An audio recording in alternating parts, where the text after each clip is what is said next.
laid on the table. Now the bills, we will take up the bills. GST bill. I request the Minister for Finance to introduce the Andhra Pradesh Goods and Services Tax Bill 2017. I'm sorry, 2017. Adyaksha, I'd like to move for you to introduce the Andhra Pradesh Goods and Services Bill 2017.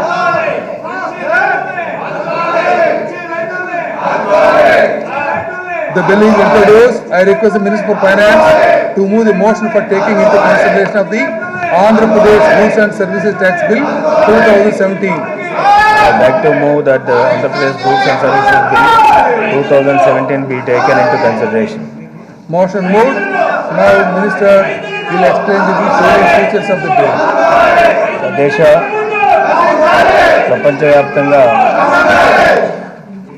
ప్రపంచవ్యాప్తంగా కూడా యొక్క GST bill majority కంట్రీస్లో ముఖ్యంగా యూరోప్లో start అయినటువంటి ఈ యొక్క new taxation system ప్రపంచవ్యాప్తంగా కూడా ఇంప్లిమెంటేషన్ జరుగుతూ ఉంది. దీన్ని మన దేశంలో ఇంప్లిమెంట్ చేయాలనేటువంటిది దాదాపు కొన్ని సంవత్సరాలుగా ఈ యొక్క ఎక్సర్సైజ్ కూడా చేయడం జరిగింది.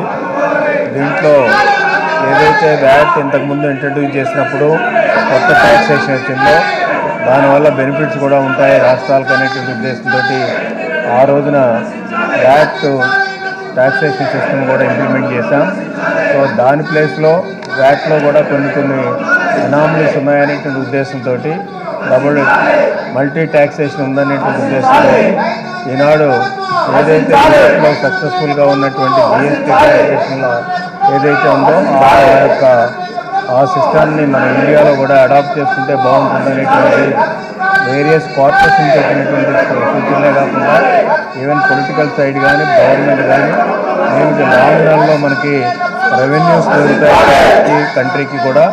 అదేవిధంగా రాబోయేటువంటి రోజుల్లో రెవెన్యూస్ ఎక్కడైతే పెరుగుతాయో ఆ రెవెన్యూస్ పెరగడం మనకి కావాల్సినటువంటి జిఎస్డిపి కూడా అదేవిధంగా కంట్రీ లెవెల్లో ఉండేటువంటి జీడిపి కూడా పెరుగుతుంది. దానివల్ల మనకి ఫ్యూచర్లో ఈ రొటేషన్లో మనకి రెవెన్యూస్ ఎప్పుడు కూడా పెరుగుతూ ఉంటే మనకి ఇప్పుడు పెరుగుతున్నటువంటి ఎక్స్పెండిచర్ కావాల్సినటువంటి రెవెన్యూస్ కూడా మనకి జిఎస్టీ ఇంప్లిమెంటేషన్ ద్వారా మనకు వస్తాయనేది ఒక ఆలోచన ఉద్దేశ. అంతేకాక కేంద్ర ప్రభుత్వ పరిధిలో ఆ రోజు యూపీఏ గవర్నమెంట్ కానీ ఈ రోజు ఉన్నటువంటి ఎన్డీఏ గవర్నమెంట్ కానీ అదేవిధంగా ఎంపవర్డ్ కమిటీ ఒకటి వేశారు. అప్పుడు ఆల్ ఫైనాన్స్ మినిస్టర్స్ అదేవిధంగా ఎంపవర్డ్ కమిటీకి attend by Indian finance minister ఉంటారు. అన్నీ డిస్కస్ చేసిన తర్వాత దాదాపు 2000 సంవత్సరం నుంచి డిస్కస్ ఉంది. ఇప్పటికే అంటే ఇప్పటికి ఫైనాన్స్ ఇప్పుడు జిఎస్టీ బిల్లు చేయాలనేటువంటిది ఆలోచన. అంచేత మన రాష్ట్రంలో ఉండేటువంటి యూనియన్ టెరిటరీస్ కానీ అదేవిధంగా స్టేట్స్ కానీ సెంటర్ కానీ జిఎస్టీని ఇంప్లిమెంట్ చేయాలనేటువంటి నిర్ణయాలు తీసుకోవడం జరిగింది. అలాగే మోడల్ బిల్స్ అన్నీ కూడా కేంద్ర ప్రభుత్వం పాస్ చేయవలసిన బిల్స్ అన్నీ కూడా పార్లమెంట్లో పాస్ చేశారు. అదేవిధంగా ఇక్కడ స్టేట్ గవర్నమెంట్ కూడా చాలా స్టేట్ గవర్నమెంట్ ఈ జిఎస్టీ బిల్స్ కూడా పాస్ చేయడం జరిగింది. మనం కూడా పాస్ చేసుకోవాల్సినటువంటి అవసరం ఉంది కాబట్టి వేరే స్పెషల్ సెషన్ పిలిచాం. స్పెషల్ సెషన్లో జిఎస్టీ బిల్లు పాస్ అవ్వాలనేటువంటిది ఒక ఆలోచన అధ్యక్ష. దీనివల్ల 2-3 ముందు ఇప్పుడున్న ట్యాక్స్ సిస్టంలో ఈ డబల్ ట్యాక్సేషన్ కానీ అదేవిధంగా ట్యాక్స్ మీద ట్యాక్స్ వేసుకుంటూ పోతూ ప్రజలు ఇబ్బంది పడుతున్నారు అనేటువంటి ఉద్దేశంతో ఈ క్యాస్కేడింగ్ ఎఫెక్ట్ ఒకటి తీసివేయాలనేటువంటిది ఈ జిఎస్టీ బిల్ యొక్క అంశం. అంచేత యూనిఫామ్ కంట్రీ అంతా కూడా కమోడిటీస్ మీద కూడా ట్యాక్సేషన్ ఎట్లా ఉండాలనేది నిర్ణయం జరుగుతుంది. అంచేత యూనిఫామ్ ట్యాక్సేషన్ వల్ల ట్రేడ్ డైవర్షన్స్ ఉండవు. అంచేత స్టేట్ టు స్టేట్కి కూడా ఈ ట్రేడ్ దగ్గర పోటా పోటీలు కాంపిటీషన్ ఉండాల్సినటువంటి అవసరం లేదు. కంట్రీ అంతా అంటే ఒకటే ట్యాక్స్ సిస్టమ్. ఇది కూడా ఇండస్ట్రీస్ తోటి కానీ ట్రేడర్స్ వాళ్ళు కూడా వెల్కమ్ చేశారు అధ్యక్ష. అంచేత మెయిన్ బేసిక్గా కామన్ మీద బర్డెన్ పడకుండా రెవెన్యూస్ పెరిగే విధంగా దానివల్ల భవిష్యత్తులో జిఎస్టీకి గ్రోత్ రేటు పెరిగే విధంగా ఈ బిల్లు ఉపయోగపడుతుంది అనేటువంటి కూడా గౌరవ సభ్యుల సందర్భంగా మనవి చేస్తున్నాం. అదేవిధంగా ఏదైనా ఒక లాస్ ఉంటే స్టేట్స్కి ఆ లాస్ కూడా భర్తీ చేసుకోవడానికి రాజ్యాంగంలో తీసుకోవడం జరిగింది. దాని ప్రకారంగా కూడా చూస్తే రాబోయేటువంటి 5 సంవత్సరాలు ఏ స్టేట్స్కి అయితే లాస్ వస్తుందో ఆ స్టేట్స్ కాంపెన్సేషన్ కూడా ఇవ్వడానికి అవకాశం ఉంది. అంచేత దీనివల్ల లాభమే కానీ నష్టమే ఉండదు దేశంలో. అంచేత మనకు ముఖ్యంగా చూసినట్లయితే ఇప్పటికీ టుడే మనకు ఉండేటువంటి మల్టిపుల్ ట్యాక్సెస్, ఉదాహరణకి వ్యాట్ ఉంది, సిఎస్టీ ఉంది, అదేవిధంగా entertainment tax, luxury tax, tax, entry tax, అదేవిధంగా రోడ్డు ట్యాక్స్, అదేవిధంగా సబ్చార్జెస్, సెస్లు ఇవన్నీ ఉన్నాయి. ఇవన్నీ కూడా కంప్లీట్గా జిఎస్టీలో సబ్సిడీ అవుతాయి. అంచేత ఇవన్నీ కూడా సబ్సిడీ అయ్యి ఫైనల్గా మన స్టేట్కి సంబంధించినవన్నీ కూడా సబ్సిడీ అవుతాయి. అదేవిధంగా సెంట్రల్కి సంబంధించినటువంటి కూడా ముఖ్యంగా చూస్తే అవి కూడా సెంట్రల్లో ఉండేటువంటి సర్వీస్ ట్యాక్స్ కానీ ఇటువంటి సిఎస్టీ కానీ ఇవన్నీ కూడా సబ్సిడీ అవుతాయి. అంచేత సెంట్రల్లో ఉండేటువంటి ఇండైరెక్ట్ ట్యాక్సెస్ కానీ స్టేట్లో ఉండేటువంటి ఇండైరెక్ట్ ట్యాక్సెస్ కానీ ఇవన్నీ కూడా సబ్సిడీ అయ్యి ఒకే ఒక్క ట్యాక్స్ నెట్ ఉంటుంది, అదే జిఎస్టీ. ఈ జిఎస్టీ వల్ల కామన్ బరువు దొక్కుతుంది, లాభం దొరుకుతుంది. అదేవిధంగా ఇండస్ట్రీలు కూడా ప్రమోషనల్ యాక్టివిటీస్ ఉంటాయి. కాబట్టి దీంట్లో ఇండస్ట్రియల్ ఇన్సెంటివ్స్ అనేది పెద్దగా ఏముందో, ఇంకా ఏదైనా ఒక ఇండస్ట్రీ పెట్టుకోవడానికి సపోర్ట్ ఇవ్వాలంటే దాన్ని మనం బడ్జెట్ రూపంలో ఇవ్వాల్సినటువంటి అవసరం ఉంటుంది. కూడా ప్రభుత్వం అన్ని చర్యలు కూడా తీసుకుంటారు కూడా ఈ సందర్భంగా మనం ఇంపార్టెంట్ యాక్సెప్ట్ చేశాం. 0 స్లాబ్ రేట్ ఉంటుంది, అంటే ఎగ్జాంపుల్ కొన్ని గూడ్స్ అన్నీ కూడా ఎగ్జామ్ చేయబడతాయి. అదేవిధంగా 5%, 12%, 18%, 28% ఉంటుంది. అంటే అది ఏదైతే ఫైనల్ రేట్ ఏదైతే ఉందో 28 మీద సెస్ ఉంటుంది, అధ్యక్ష కాంపన్సేషన్ సెస్ ఉంటుంది. ఆ సెస్ కూడా ఎంత ఉండాలనేటువంటి నిర్ణయం జరగవలసినటువంటి అవసరం ఉంది. ఆ సెస్ కూడా ఓన్లీ 4 కమ్యూనిటీస్ మీదే ఉంటుంది తప్ప అన్ని కమ్యూనిటీస్ మీద సెస్ కూడా ఉంటుంది. అంటే ఓవరాల్గా ఇది it's an advantage to the government, అదేవిధంగా it's an advantage to the people, it is an advantage to the industry అధ్యక్ష. అంటే దీనివల్ల ఇప్పటివరకు ఉన్నటువంటి ట్యాక్సేషన్లో ఉండేటువంటి కాంప్లికేషన్స్ అన్నీ కూడా తీసి సింగిల్ ట్యాక్సేషన్ పెట్టడం వల్ల కంట్రీ అంతా ఒకటే ట్యాక్సేషన్ ఉండడం వల్ల మనకి చాలామంది ఇన్వెస్టర్స్ కూడా ఇది సౌకర్యంగా ఉంటుంది. అంచేది ఈ యొక్క జిఎస్టీ బిల్ని పాస్ చేయవలసిందిగా ఈ సందర్భంగా అవసరం మీ ద్వారా కోరుతున్నాను అధ్యక్ష. ఇంకా ఎవరైనా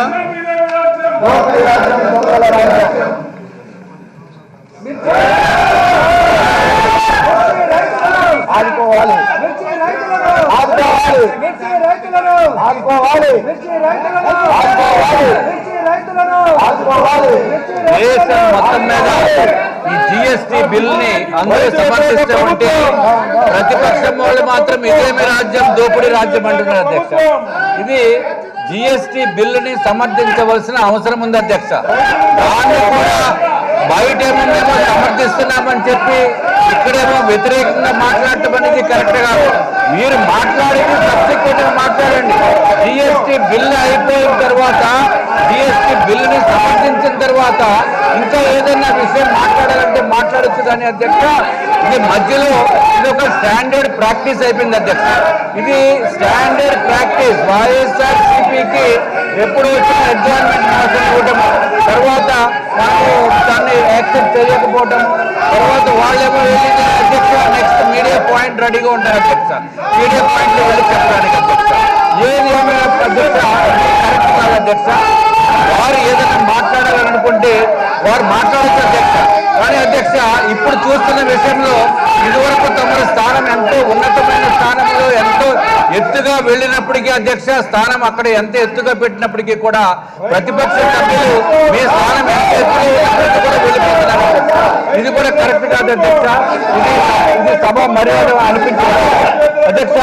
భారతదేశంలో దేశమంతా ఒకటి, అట్లాగే మొత్తం ట్యాక్స్ కూడా ఒక్క ట్యాక్స్ ఉండాలి అనే విధానంతో గౌరవ ప్రధానమంత్రి నరేంద్ర మోడీ గారు చేసిన గొప్ప ప్రక్రియ అధ్యక్ష. ఈ ప్రక్రియలో మిగిలిన పార్టీస్ కూడా అందరూ సపోర్ట్ చేశారు అధ్యక్ష. వారికి కూడా మనం ధన్యవాదములు తెలియజేసుకోవాల్సిన అవసరం ఉంది అధ్యక్ష. ఇప్పుడు ఈ రోజు ఈ రాష్ట్రంలో, ఆంధ్ర రాష్ట్రంలో మనం జిఎస్టీ బిల్లును సమర్థించడము చాలా సంతోషకరమైనది అధ్యక్ష. ఈ జిఎస్టీ బిల్ అధ్యక్ష ఎప్పటి నుంచో ఇతర రాష్ట్రాల్లో ఈ జిఎస్టీ 25 సంవత్సరాల నుంచి ఉన్నప్పటికీ కూడా మన దేశంలో అధ్యక్ష, మన భారతదేశంలో మొట్టమొదటిసారిగా మనం ప్రవేశపెట్టడం జరుగుతుంది అధ్యక్ష. ఇది దీని వల్లనే అన్ని విధాలుగా కూడా మనకి ఉపయోగం ఉంది అధ్యక్ష. ఆ ఉపయోగాలు కూడా మన గౌరవ మంత్రివర్యులు చెప్పడం జరిగింది అధ్యక్ష. ఇంకొక పాయింట్ ఏంటంటే అధ్యక్ష, GST is single tax and tax on tax will be eliminated అధ్యక్ష. ఒక ట్యాక్స్ వేసిన తర్వాత మళ్ళీ ట్యాక్సుల మీద ట్యాక్సులు టోటల్ కన్ఫ్యూజన్ లో ఉండే పరిస్థితిని ఆ కన్ఫ్యూజన్ లేకుండా ఒక సింగిల్ పాయింట్ ట్యాక్స్ విధానంతో ఇంత అద్భుతమైన ట్యాక్స్ ని ప్రవేశపెట్టిన గౌరవ ప్రధానమంత్రి గారిని అలాగే ఎన్డీఏ సభ్యులని అందరినీ కూడా మనం అభినందించవలసిన అవసరం ఉంది అధ్యక్ష. తర్వాత అధ్యక్ష, ఇదొక్కటే జిఎస్టీలో ఏదైతే మనకు కొన్ని డిసడ్వాంటేజెస్ కూడా ఉండేదానికి అవకాశం ఉన్నాయని చెప్పి కొంతమంది ఎక్స్పర్ట్స్ చెప్పడం జరిగింది అధ్యక్ష. ఆ ఏదైతే డిసడ్వాంటేజెస్ ఉన్నాయో అది గౌరవ మంత్రివర్యుల దృష్టికి తీసుకుని వెళ్ళి మన ఆంధ్ర రాష్ట్రానికి ఇబ్బందులు లేకుండా తీసుకోవాల్సిన అవసరం ఉంది అధ్యక్ష. నేను ప్రభుత్వాన్ని కోరేది ఏంటంటే అధ్యక్ష, ఒక సబ్ కమిటీ వేసి ఎవరికైతే ఇటువంటి ఇబ్బందులు ఉండేదానికి అవకాశం ఉందో అటువంటివన్నీ కూడా ప్రభుత్వం దృష్టికి తీసుకువెళ్ళడానికి ఒక సబ్ కమిటీ వేయవలసిన అవసరం ఉంది అధ్యక్ష. తప్పనిసరిగా గౌరవ మంత్రివర్యులు ముఖ్యమంత్రి కూడా దీని మీద ఒకసారి ఆలోచించి ఏదైతే కొంచెము ఇండస్ట్రియలిస్ట్స్ కానీ లేకపోతే బెల్లం రైతుల గురించి కూడా నేను వచ్చింది అధ్యక్ష. ఈ బెల్లం మీద ఇప్పటివరకు ట్యాక్స్ లేదు అధ్యక్ష. అటువంటిది జిఎస్టీ వస్తే ఈ ట్యాక్స్ ఉంటుంది అని కొంత ఆందోళన ఉన్నమాట వాస్తవం అధ్యక్ష. ఇటువంటివన్నీ కూడా మన ఆందోళన గురించి చేసుకోవాలి. కాబట్టి ఒకవేళ ఏదైనా ట్యాక్స్ స్ట్రక్చర్ లో కూడా మనం పెంచాలా తగ్గించాలా అనేది జిఎస్టీ కౌన్సిల్ కి ఉంటుంది. కాబట్టి అధ్యక్ష, మనం కౌన్సిల్ కి వెళ్ళేటప్పుడు మన ఆర్థిక శాఖ మంత్రివర్యులకి పూర్తిగా అధికారులు ఇచ్చిన ఇన్ఫర్మేషనే కాకుండా ప్రజల దగ్గర నుంచి అసోసియేషన్స్ దగ్గర నుంచి కూడా మనం ఇన్ఫర్మేషన్ తీసుకున్న తర్వాత వారు అక్కడ ప్రజెంట్ చేస్తే అధ్యక్ష అది తప్పనిసరిగా బాగుంటుంది అధ్యక్ష. ఇంకొక విషయం ఏంటంటే అధ్యక్ష, మన ఆంధ్ర రాష్ట్రము ఆర్థిక పరంగా ఈ జిఎస్టీ బిల్లు పెట్టిన మనని ఆర్థిక పరంగా ఏమాత్రము కూడా లాస్ అవ్వకుండా మనం చూసుకోవాల్సిన అవసరం ఉంది అధ్యక్ష. దాని మీద కూడా కేంద్ర ప్రభుత్వం మీద అవసరమైతే ఒక ప్రత్యేకమైన విధి విధానాన్ని రూపొందించవలసిందిగా మనం కోరుతున్నాం అధ్యక్ష. ఏదైతే మినిమం గ్యారంటీ 14% ఏదైతే ట్యాక్సెస్ లో మనం పెరుగుదల ఉన్న ట్యాక్సెస్ లో 14% పెరుగుదల వరకు కేంద్ర ప్రభుత్వం మన రాష్ట్ర ప్రభుత్వానికి కానీ అన్ని రాష్ట్రాలకి కానీ దాన్ని మినిమం గ్యారంటీగా చేస్తామని చెప్పడం జరిగింది అధ్యక్ష. కానీ అధ్యక్ష, మనము నూతనంగా ఏర్పడిన రాష్ట్రం అధ్యక్ష. నూతనంగా ఏర్పడిన రాష్ట్రం అలాని మనకి ఇంకా 14% కంటే ఎక్కువ నష్టం వచ్చేదానికి అవకాశం ఉంటే దాన్ని కూడా కొంత స్పెషల్ కన్సిడరేషన్ ఇవ్వాల్సిన అవసరం ఉందని మేము అడుగుతున్నాం అధ్యక్ష. తప్పనిసరిగా గౌరవ మంత్రివర్యులు మీ ద్వారా కేంద్ర ప్రభుత్వానికి దృష్టిలోకి తీసుకుని వెళ్ళి మనకి కూడా ఆంధ్ర రాష్ట్రానికి ఏమాత్రం కూడా జిఎస్టీ వలన ఏమాత్రం అన్యాయం జరగకుండా తీసుకోవాల్సిన అవసరం ఉంది అధ్యక్ష. అట్లాగే ఏదైతే కొన్ని ఇబ్బందులు మంత్రివర్యులు ఇమీడియట్ గా కూడా కమిటీ వేసి అట్లాగే కాంట్రాక్టింగ్ కంపెనీకి చాలా కొన్ని డౌట్స్ ఉన్నాయి అధ్యక్ష. ఇప్పుడు ఏంటంటే అధ్యక్ష, ఇప్పుడు వేరే ఇతర రాష్ట్రాల్లో ఆల్రెడీ బిజినెస్ చేస్తూ ఈ గూడ్స్ ట్రాన్స్ఫర్ చేసినప్పుడు దానికి కూడా జిఎస్టీ అప్లికబిలిటీ ఉంటుంది అని చెప్పి ఒక అనుమానం ఉంది అధ్యక్ష. ఎప్పుడైతే ఇటువంటి అనుమానాలను నివృత్తి చేసినప్పుడు ప్రజలు కూడా కొంత బాగా యాక్సెప్ట్ చేసే సిచ్యువేషన్ ఉంటుంది అధ్యక్ష. ప్రతి ఒక్కరు డౌట్స్ కూడా మనం క్లారిటీ తోటి క్లియర్ చేసుకోవాల్సిన అవసరం ఉంటుంది. కాబట్టి గౌరవ ముఖ్యమంత్రి గారిని మరి ఒక్కసారి కొంతమంది సభ్యులతో పాటు సబ్ కమిటీ ఏర్పాటు చేసి తర్వాత కేంద్ర ప్రభుత్వానికి నివేదించవలసిందిగా నేను మీ ద్వారా కోరుకుంటూ ఈ జిఎస్టీ బిల్లు ప్రవేశపెట్టిన మన రాష్ట్ర ప్రభుత్వానికి మనందరికీ కూడా మరి ఒక్కసారి మేము పూర్తి మద్దతు ప్రకటిస్తూ మాకు ఈ అవకాశాన్ని ఇచ్చిన మీకు ధన్యవాదాలు తెలియజేసుకుంటున్నాం ఆనందరావు అధ్యక్ష. ఏదైతే ఈ జిఎస్టీ బిల్ ఏదైతే ప్రవేశపెట్టబడిందో అధ్యక్ష, ఈ జిఎస్టీ బిల్ విషయంలో మరి ఇది ప్రపంచంలోని అన్ని దేశాల్లో కూడా ఇప్పటికే అమలు అయినటువంటి విధానం అధ్యక్ష. మరి మన దేశంలో ఏదైతే ఈ పన్నుల వ్యవస్థ ఉందో, ఈ పన్నుల వ్యవస్థ పన్ను మీద పన్ను భారం వేసే విధానం ఉండటం వల్ల, దానివల్ల ధరలు బాగా పెరిగే పద్ధతి ఉండటం వల్ల ఈ జిఎస్టీ చట్టాన్ని తీసుకురావడానికి ఈవేళ కేంద్ర ప్రభుత్వం మరి నిర్ణయం తీసుకున్నది అధ్యక్ష. మరి ఈ యొక్క విషయాన్ని చూస్తే ఈ చట్టాన్ని తీసుకురావాలని 1994లోనే మరి గుర్తించారు అధ్యక్ష. 94లో గుర్తించి అప్పుడు ప్రజలకు అలవాటు చేయడం కోసం సర్వీస్ ట్యాక్స్ని ఆ రోజు ప్రవేశపెట్టారు అధ్యక్ష. సర్వీస్ ట్యాక్స్ ఏదైతే ఉందో అది 3 వస్తువులు సేవలతో మొదలై సుమారు 110 వస్తువులుగా ఇలా ట్యాక్స్ రావడం జరిగింది అధ్యక్ష. అలాగే ఈ జిఎస్టీ ఏదైతే ఉందో, ఈ జిఎస్టీ విధానం అమలు చేయడం వల్ల, దీన్ని ఆచరించడం వల్ల పన్నుల భారం తగ్గే అవకాశం ఉంది అధ్యక్ష, రవాణా ఖర్చులు తగ్గే అవకాశం ఉంది అధ్యక్ష. అలానే ఈ రెండూ జరిగితే ధరలు కూడా తగ్గి ప్రజలకి జిఎస్టీ వలన, ఈ చట్టం వలన ఉపయోగాలు పెరిగే అవకాశం ఉందని కూడా ఈ సందర్భంగా అధ్యక్ష. అలాగే అధ్యక్ష, దేశం మొత్తం మీద సింగిల్ కామన్ మార్కెట్ ని ఏర్పాటు చేయడం కోసం ఈ జిఎస్టీ ఉద్దేశం అధ్యక్ష. దాంట్లో బాగానే ఆర్థిక వ్యవస్థ సామర్థ్యాన్ని పెంచడం కోసం ఈ ప్రపంచంలో భారతదేశాన్ని, ద్వారాగా రాష్ట్రాన్ని ఆర్థికంగా బలోపేతం చేయడం కోసం ఈ జిఎస్టీ విధానాన్ని తీసుకోవడం జరిగింది అధ్యక్ష. ఈ జిఎస్టీ తీసుకున్న తర్వాత ఏదైతే జీడిపి రేటు ఉందో, ఈ జీడిపి రేటు కూడా 2% పెరిగే అవకాశం కూడా ఉంది అధ్యక్ష.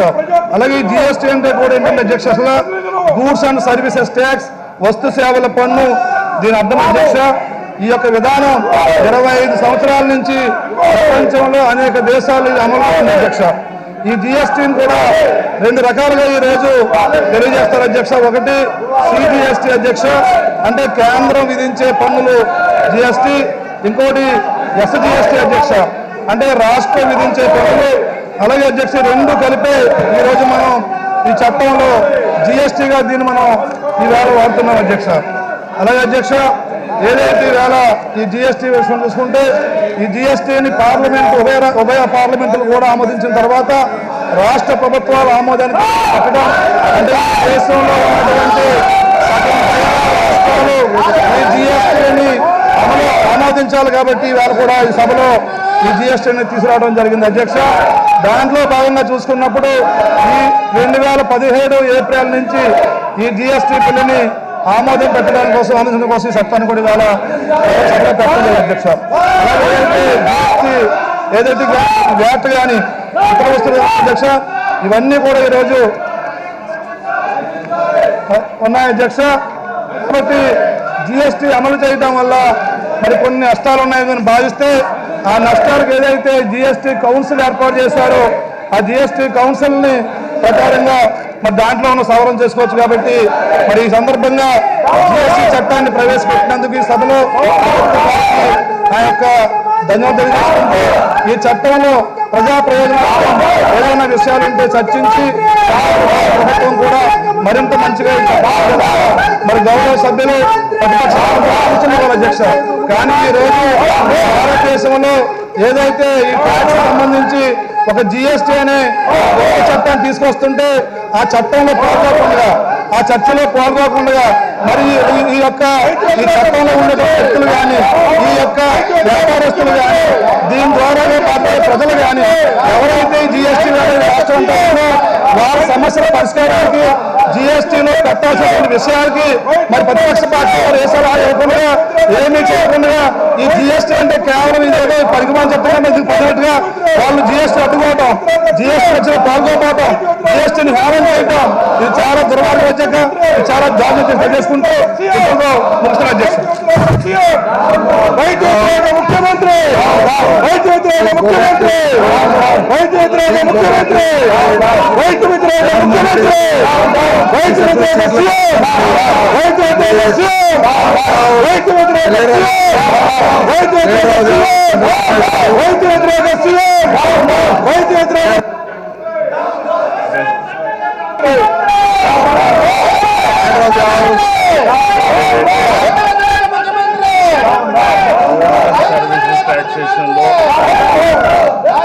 జిఎస్టీ హిస్టారికల్ బిల్ అధ్యక్ష. ఈరోజు మనం ఒకసారి ఆలోచిస్తే అటు సెంట్రల్ గవర్నమెంట్ కానీ ఇటు స్టేట్ గవర్నమెంట్ కానీ ఇండైరెక్ట్ ట్యాక్సెస్ అనేక ఒక పక్క సెంట్రల్ గవర్నమెంట్ చూస్తే central excise duty on manufacturing of goods అని, సర్వీస్ ట్యాక్స్ అండ్ సర్వీస్ అని, రాష్ట్ర ప్రభుత్వం VAT, GST, tax on enterprises, luxuries, banking tax, horse races చేయడం, ఎంట్రీ ట్యాక్స్ అండ్ వెహికల్స్ చేయడం, road development cess and purchase of paddy వేయడం, ఇవన్నిటి వల్ల cascading of tax వచ్చింది. ట్యాక్సుల పైన ట్యాక్స్ పెట్టడం, మల్టిప్లైర్ ఎఫెక్ట్ ట్యాక్స్ పెట్టడం, అదే మరి చెక్ పోస్టులు రావడం, దానివల్ల వ్యాపారాలు చేయడం, ఒక రాష్ట్రం నుంచి ఒక రాష్ట్రానికి గూడ్స్ రావడం కానీ పెద్ద ఎత్తున ఇబ్బంది కలిగే పరిస్థితి వచ్చింది. అందుకనే ఈరోజు ఎన్డీఏ ప్రభుత్వం ముందుకు వచ్చి నరేంద్ర మోడీ గారి నాయకత్వంలో వన్ నేషన్ వన్ ట్యాక్స్ అనే స్లోగన్ తీసుకొని ఒక వినూత్నమైన కార్యక్రమానికి నాంది పలికారు. ఇలాంటి సమయంలో దీన్ని ప్రతి ఒక్కరు కూడా సమర్థిస్తున్నారు. దేశంలో రాజకీయాలకు అతీతంగా అపోజిషన్ పార్టీస్ కానీ ఇంకొక ఏ పార్టీ అయినా సరే అందరూ సపోర్ట్ చేసే పరిస్థితికి వచ్చారు. ఒక మాటలో చెప్పాలంటే దేశం ఆర్థిక సంస్కరణల తర్వాత ఇది ఒక విప్లవాత్మకమైనటువంటి ఇంకొక సంస్కరణ, ఒక పెద్ద సంస్కరణ ఇది. అలాంటిది రేపు రాబోయే రోజుల్లో దేశంలో 2% GDP, అదే మరి జీడిపి పెరిగే అవకాశం ఉందని కూడా నేను మీకు తెలియజేస్తున్నాను. ఈరోజు దీనివల్ల రాష్ట్ర ప్రభుత్వం కానీ సెంట్రల్ ప్రభుత్వం కానీ VAT, central tax, entertainment tax, luxury tax, entry tax and all forms కానీ స్టేట్ సెసెస్ కానీ సబ్ చార్జెస్ అన్ని కూడా కలిసిపోయే పరిస్థితి వస్తుంది. సెంట్రల్ గవర్నమెంట్ అయితే central excise duty, additional excise duty, service tax, additional customs duty, special additional duty on cost of customs కానీ, సెంట్రల్ స్టేషన్ సబ్ చార్జెస్ కానీ ఇవన్నీ కలిసే అవకాశం ఉంది. అంటే దేశంలో మొట్టమొదటిసారిగా ఒకే ట్యాక్స్ విధానానికి మనం శ్రీకారం చుడుతున్నాం.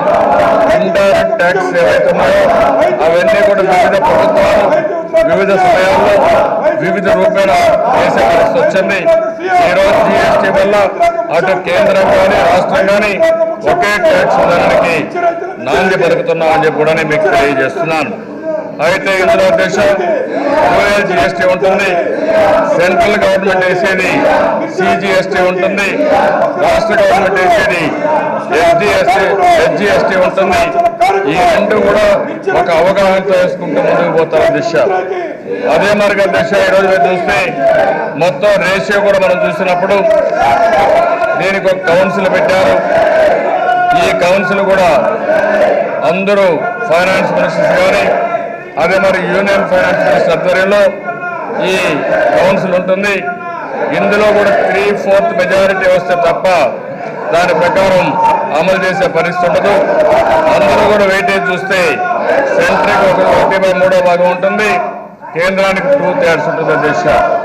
ఇది కూడా మనం చూసినప్పుడు ఇటీవల కౌన్సిల్ కొన్ని నిర్ణయాలు చేశారు. ఆ నిర్ణయాల ప్రకారం చూస్తే 0% ట్యాక్స్ కానీ, 5% ట్యాక్స్ కానీ, 12% కానీ, 18% కానీ, 25% అని 5 కేటగిరీలు పెట్టారు. దాని ప్రకారం ఈ ట్యాక్స్ అన్ని ఉంటాయి దిశ. అయితే ఈరోజు ఇది ఒక వినూత్నమైన మార్పు. ఈరోజు మాట చెప్పాలంటే మరో ఆర్థిక సంస్కరణలకి రూపకల్పన ఈరోజు ఎన్డీఏ ప్రభుత్వం చేసింది, నరేంద్ర మోడీ గారు చేశారు. దీనివల్ల ఈజ్ ఆఫ్ డూయింగ్ బిజినెస్ కూడా దేశంలో ఇంకా పెద్ద ఎత్తున మార్పు వచ్చే అవకాశం ఉంటుంది. ఈరోజు ప్రపంచంలో కానీ భారతదేశంలో కానీ పెట్టుబడులు పెట్టాలనుకున్న వాళ్ళు ఈ ట్యాక్స్ విధానాల వల్ల, హెరాస్మెంట్ వల్ల, అవినీతి వల్ల చాలా ఇబ్బందులు పడుతున్నారు. ఈరోజు ఒకే ట్యాక్స్ వచ్చిన తర్వాత అది కూడా ఎలక్ట్రానిక్ గా ఇవన్నీ పే చేసిన దానివల్ల ఆల్ ఇండియా లెవెల్లో ప్యాన్ నెంబర్ ఇచ్చి ప్రతి ఒక్కరు కూడా ఇన్క్లూడ్ అయిన తర్వాత చాలా మంచి ఫలితాలు వస్తాయి. ఇది ఒక వినూత్నమైన ట్యాక్స్ విధానం. చాలా దేశాలు ఇప్పటికే ముందుకున్నాయి. ఇప్పుడే విష్ణుకుమార్ రాజు గారు చెప్పినట్టు ఏదైనా మనలో ఎక్కడైనా మన వాళ్ళకి అన్యాయం జరుగుతూ ఉందంటే ఒక కమిటీ వేసుకొని కానీ లేకపోతే మీరందరూ సజెషన్ చేస్తే అవన్నీ ఫైనాన్స్ మినిస్టర్ గారు కౌన్సిల్ కూడా పెడతారు. వీలైనంత వరకు న్యాయం చేపించడానికి అన్ని విధాల ప్రయత్నం చేస్తారు. దాన్ని కూడా ఎప్పటికప్పుడు ఎవరికి ఉంటే సూచనలు అవన్నీ ఇవ్వండి.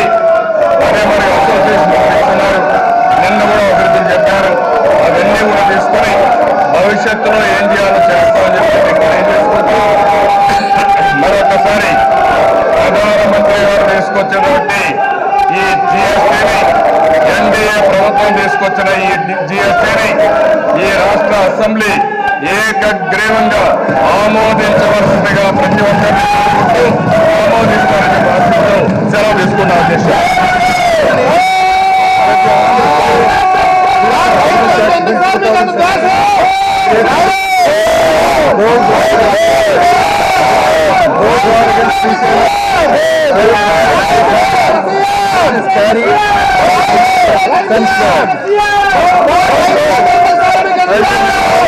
Put the clauses to vote. No amendments to clauses. Enacting formula. The question is, those clauses 2 to 174. Enacting formula. Please say aye. Please say no. Clauses 2 to 174. Formula and launch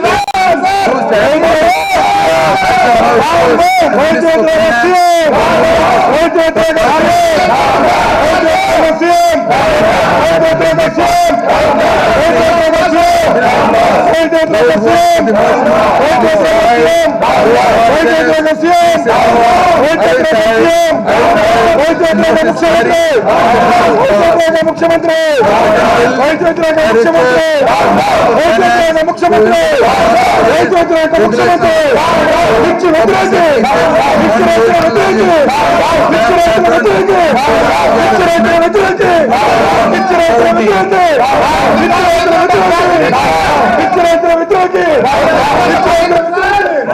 introduce the Andhra Pradesh Regulation of Appointments to Public Service and Administration and Pay Structure Amendment Bill 2017.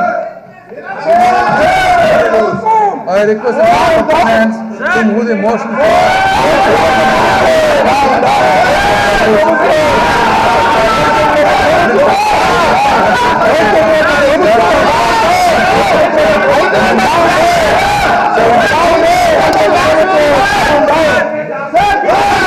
Adeksha, I'd like to move that the Andhra Pradesh Regulation of Appointments to Public Services and Rationalization of Staff Pattern and Pay Structure Amendment Bill 2016 be taken into consideration.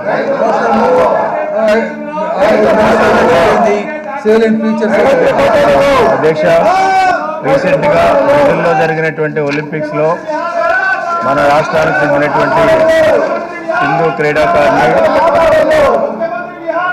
Shuttle బ్యాడ్మింటన్లో silver medal వచ్చిన సందర్భంగా మనందరం కూడా appreciate చేసినటువంటి సందర్భాలు ఉన్నాయి. దేశవ్యాప్తంగా కూడా అందరూ కూడా అప్రిషియేట్ చేశారు. ఈ సందర్భంగా స్పోర్ట్స్ మెన్ కానీ స్పోర్ట్స్ ఉమెన్ కానీ గేమ్స్లో నేషనల్ లెవెల్లో కానీ ఇంటర్నేషనల్ లెవెల్లో కానీ ఒలింపిక్స్ లెవెల్లో కానీ ఎవరైతే మనకి ప్రైజులు తీసుకొచ్చారో అవార్డులు తీసుకొచ్చారో వాళ్ళకి మనం ఒక వెసులుబాటు కల్పిస్తున్నాం, ఎంకరేజ్మెంట్గా ఉంటుందనేటువంటి ఉద్దేశంతో రీసెంట్ ఒలింపిక్స్లో ఏదైతే సిల్వర్ మెడల్ సాధించినటువంటి సింధు గారికి మనం ఒక పోస్టు డిప్యూటీ కలెక్టర్ పోస్టు దానికి కావాల్సినటువంటి అమెండ్మెంట్ దీని ద్వారా మనకి ప్రభుత్వానికి ఫెసిలిటేట్ చేస్తుంది. అంచేత ఇటువంటి క్రీడాకారులందరినీ కూడా ప్రోత్సహించవలసినటువంటి అవసరం ఉంది. ఈనాడు డీవియేషన్లో ఉన్న సందర్భాల్లో ఎవరైతే ఇటువంటి క్రీడాకారులను ప్రోత్సహించినట్లయితే యూత్ను రైతు పరిశ్రమలు పెట్టడానికి కూడా అవకాశం ఉంటుంది, నిజానికి ప్రోత్సాహకరంగా ఉంటుంది. మొత్తం క్రీడాకారులు అనేటువంటి ఉద్దేశంతో వీటికి ఒక మంచి ఉద్యోగం ఇవ్వాలి. అదేవిధంగా ముందు అనేక బెనిఫిట్స్ కూడా ఇవ్వడం అధ్యక్ష. ఆవిడ కృషికి ఫలితంగా మనం రాబోయేటువంటి రోజుల్లో ఈ యాక్ట్ పాస్ అయిన వెంటనే రాష్ట్ర ప్రభుత్వం ఒక గ్రూప్ 1 సర్వీసెస్ పోస్ట్ని ఆవిడకి ఇవ్వాలనేటువంటి అపాయింట్మెంట్ చేయాలనేటువంటి ఉద్దేశంతో ఈ బిల్లు తీసుకురావడం జరిగింది. ఈ బిల్లుని పాస్ చేయవలసిందిగా కోరుతున్నాను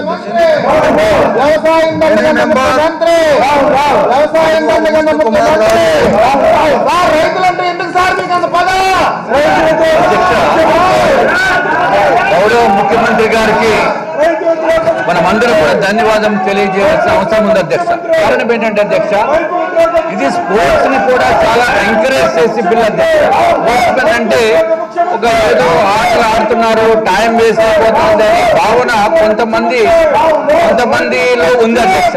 కానీ స్పోర్ట్స్ ద్వారా కూడా ప్రభుత్వపరమైన ఉద్యోగాలు రావడానికి అవకాశం కల్పించడము ఏదో చిన్న చిన్న పోస్టులు కాదు అధ్యక్ష. అది పబ్లిక్ సర్వీస్ కమిషన్ నుంచి మనం Andhra Pradesh rationalisation of state pattern pay structure ని కూడా మనం ఈ బిల్లులో రూపొందించుకోవడం కూడా అధ్యక్ష. This is a very good move అధ్యక్ష. Definitely gives a lot of encouragement for the youngsters and the people who are going to participate in the national and international events అధ్యక్ష. దీని మూలానే మన తెలుగు జాతి గౌరవం కూడా పెరుగుతుంది అధ్యక్ష. ఇటువంటి బిల్లుని ఇంట్రడ్యూస్ చేసినప్పుడు ప్రతిపక్షం వారు ఇంకా ఏదో గొడవ చేయటము లేకపోతే నిరసన వ్యక్తం చేయటము అనేది కరెక్ట్ కాదు అధ్యక్ష. వారు ఏది చేసినా ఈ మంచి బిల్స్ పాస్ అయిన తర్వాత వారు నిరసన వ్యక్తం చేయడానికి వారి విజ్ఞతకి వదిలేయాలి అధ్యక్ష. కానీ ఈ చేస్తున్నప్పుడు కూడా ఇటువంటి నిరసన కార్యక్రమాన్ని ఎవరు కూడా హర్షించారు అధ్యక్ష. ఏదైనా అధ్యక్ష ఈ బిల్ చేసిన మలాని పివి సింధు గారికి ఒక మంచి పోస్ట్ ఇవ్వడానికి అవకాశం ఉంటుంది. అది మన తెలుగు జాతి గౌరవానికి తర్వాత మన ఆంధ్ర రాష్ట్ర ప్రభుత్వానికి కూడా ఒక మంచి శుభకార్యం అని చెప్పి ఒక వన్నె తెచ్చే విధంగా గౌరవ ముఖ్యమంత్రి గారు చేస్తున్న ఈ నిర్ణయాన్ని, ఈ బిల్లుని ప్రవేశపెట్టిన మంత్రివర్యుల్ని కూడా మేము పూర్తిగా అభినందిస్తూ మేము ఈ బిల్లుని పూర్తిగా సమర్థిస్తున్నాం అధ్యక్ష.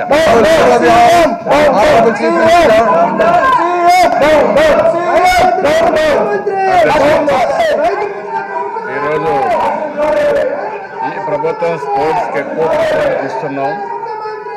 గడిచిన కాలంలో స్పోర్ట్స్ బాగా వివక్ష చూపించారు, ఎవరూ పట్టించుకోలేదు.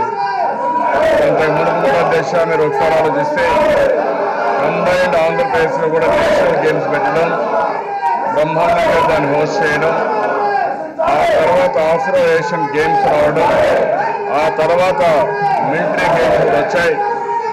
అయితే ఆ తర్వాత జరిగిన పరిణామాలు చూస్తే జాతీయ స్థాయిలో కామన్వెల్త్ గేమ్స్ వస్తే జాతీయ ప్రభుత్వం అది కూడా సక్రమంగా నిర్వహించలేక దేశ ప్రతిష్ట దెబ్బతీసే పరిస్థితికి వచ్చారు. ఇటీవల దేశ మీరు చూస్తే పివి సింధు మన రాష్ట్రంలో పుట్టిన ఆడబిడ్డ ఇదే ప్రాంతంలో పుట్టి ఈరోజు ఒలింపిక్ గేమ్స్ లో ఆవిడ ప్రతిభ చూపించింది. అదొక స్ఫూర్తిదాయకం. కొన్ని లక్షల మంది విద్యార్థులకు కానీ యువతకు కానీ ఒక ఆదర్శం దిశ. అందుకని మేము ఆలోచించాం, ఆ అమ్మాయికి గ్రూప్ 1 సర్వీస్ ఇచ్చి ఒక సబ్ కలెక్టర్గా ఆ అమ్మాయిని నియమించి రాష్ట్ర అంబాసిడర్గా స్పోర్ట్స్ లో పెట్టాలనే ఉద్దేశంతో మేము ఆలోచించాం. దానికి నిబంధనలు కొద్ది ఇబ్బంది వస్తున్నాయంటే చట్టాన్ని కూడా మార్పు తీసుకొచ్చి ఆ అమ్మాయికి కానీ ఎవరైతే స్పోర్ట్స్ లో బ్రహ్మాండంగా చేస్తారో వాళ్ళకు కూడా ఉపాధి కల్పించే బాధ్యత ఈ ప్రభుత్వం తీసుకుంటామని చెప్పి మీకు తెలియజేస్తున్నాను. ఇదే కాదు దిశ, ఫిజికల్ లిటరసీ చాలా ముఖ్యం. ఇక్కడ ఉండే నాయకులు కూడా దిశ వీళ్ళకి ఫిజికల్ లిటరసీ ఉంటే కొంచెమైనా ఆలోచనలు వస్తాయో కానీ వీళ్ళకైతే ఆలోచనలు వచ్చే పరిస్థితి లేదు. మనిషి హ్యాపీగా ఉండాలి, మనిషి ఆనందంగా ఉండాలంటే ఫిజికల్ లిటరసీ ఉండాలి, ఆరోగ్యంగా ఉండాలి. అందుకే నిన్న కూడా చెప్పాను దిశ, ఆ అంటే అమ్మ, ఆ అంటే ఆంధ్రప్రదేశ్, ఆ అంటే అమరావతి, ఆ అంటే ఆదాయం, ఆ అంటే ఆరోగ్యం, ఆ అంటే ఆనందం. ఈ 6 ఆలతో ఈ ప్రభుత్వం దిశ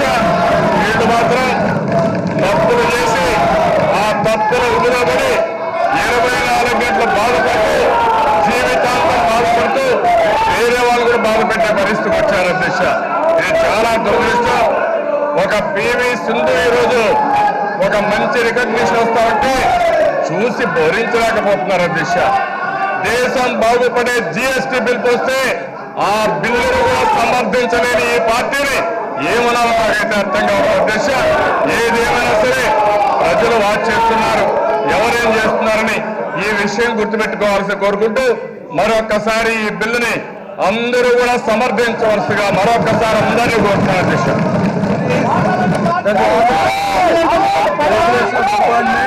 to public services,